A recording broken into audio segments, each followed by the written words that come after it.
All over France, taxi drivers are causing violence and blocking roads in protest of Uber. One of the writers from The Verge, Amar Tour, actually lives in Paris, and he's going to tell us what's going on. Yeah, well, actually, it's a strike organized by a bunch of French taxi unions, so taxi drivers who are upset primarily over the fact that over Uber Pop, which is Uber's like low-cost service, and this has been something that's been kind of brewing for a long time. So there was a law passed in December of last year, like that basically said that all chauffeurs, including taxi drivers and also kind of private car services, have to adhere to these rules and regulations, which on the face of it makes it seem like Uber should have to apply to that as well.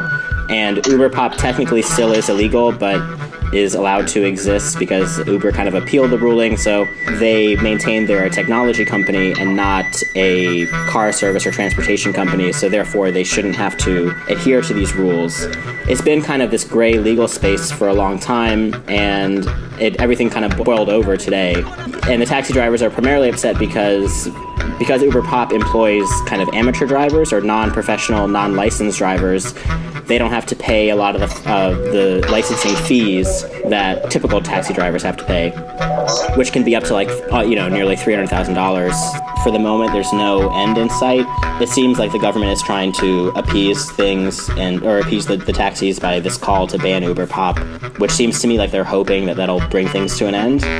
But when they announce this strike, normally they announce strikes, for trains or for airport or things like that. They'll give like a definite time frame, but they didn't do that in this case. They said like it's unlimited, which is kind of not a very good sign for anybody looking to travel.